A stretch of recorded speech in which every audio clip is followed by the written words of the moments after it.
My name is Kairan Quazi.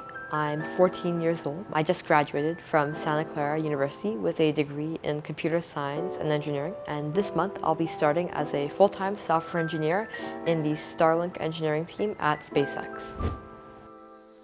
My interests are very multivariate, from reading the philosophical works of Hobbes and Nietzsche to the sci-fi works of Philip K. Dick. I play video games with friends, I play some sports, I play tennis, and the piano. I used to do martial arts. I play a lot of different types of games, mainly first-person shooters and open-world games. But yeah, I would say my taste is pretty varied. I would say if there's anyone I look up to the most, it's my mom. She taught me to always be solution-oriented when faced with challenges.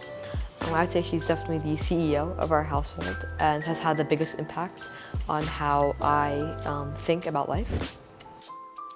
By third grade, it was, I think, very clear to my parents, my teachers, and my pediatrician that mainstream education wasn't the right path for me. I was tested by a team of neuropsychologists, and they determined that not just my intelligence, but also my emotional intelligence and executive functioning skills were at a level where they recommended that I begin university. And so I enrolled in Los Positos Community College at the age of 9, majoring in mathematics. I finished that degree in 2 years, so I got my associate's degree in mathematics, and then I transferred to Santa Clara University doing computer science and engineering, and I just graduated last month. I own several MSI products. I own an MSI Raider laptop. I have an MSI 1440p monitor, as well as a 3080 graphics card. I've been using the Raider for more than 3 years now, since the model's launch. Since then, I haven't had any technical issues outside of just replacing the paint on the keycap. I use a variety of software on my MSI laptop. For my software engineering, AI, and machine learning work, I primarily use PyCharm, CLion, and other JetBrains IDEs. I also use Jupyter Notebook, as well as graphics card-heavy AI workloads. I also use productivity tools, primarily for when I was in university for classes, as well as doing video editing, some of which was using Adobe Premiere, and others using homegrown software. The laptops were able to handle a majority of the workloads with ease. Obviously, for some very intensive AI workloads, you have to have server-grade cards, but it still was able to perform incredibly well on those. Especially for a laptop, the thermals were amazing when doing GPU-heavy tasks. The laptop chassis is incredibly well made. It's very durable for on the go. Even though the laptop is heavier and larger, it doesn't feel that way when carrying it around in a backpack or bag. And the keyboard, even though it's a membrane keyboard, it still feels incredible. And so those are the two features that I like the most on the laptop.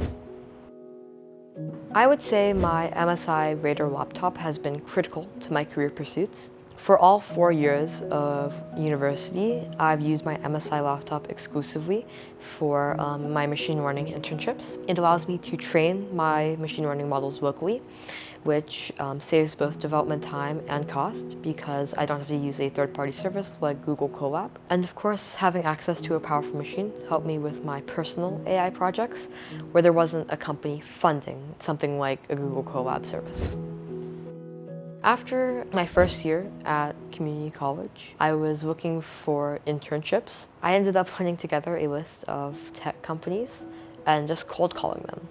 And only one person responded, and even inside Intel, only one person, my former boss, Ms. Salma Nachman, from the Human AI team. And she was willing to meet with me for just 30 minutes to talk to me. I came in expecting it to just be more of like a, hey, maybe in a few years. But we ended up talking for 90 minutes and I was offered an internship on the spot. And so then at the age of 10, I started with my first summer at Intel Labs. And I've been doing an academic year co-op with them since then for 4 years now. And I've been working on natural language processing work. We're working on the next generation of Dr. Stephen Hawking's communication system. It's an open source tool that allows people with motor neuron disabilities to communicate. So motor neuron disabilities are a class of diseases that degenerate the neurons across your body. And so, for example, Dr. Stephen Hawking could only move a cheek muscle. So our system was initially designed to use that sensor and be able to select through menus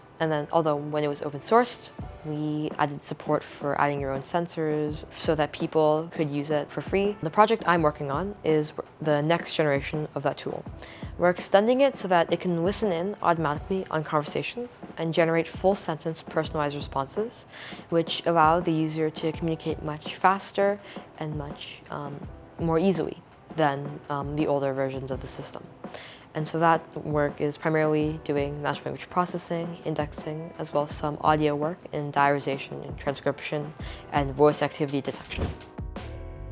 A lot of people, when I called them, didn't pick up or weren't very receptive to my idea. And I think while that was frustrating for me, my parents always instilled in me that you are where you are meant to be. And so after Intel, I think I really realized that that was where I was destined to be. And so nowadays I can just laugh it off because I had such an amazing experience at Intel.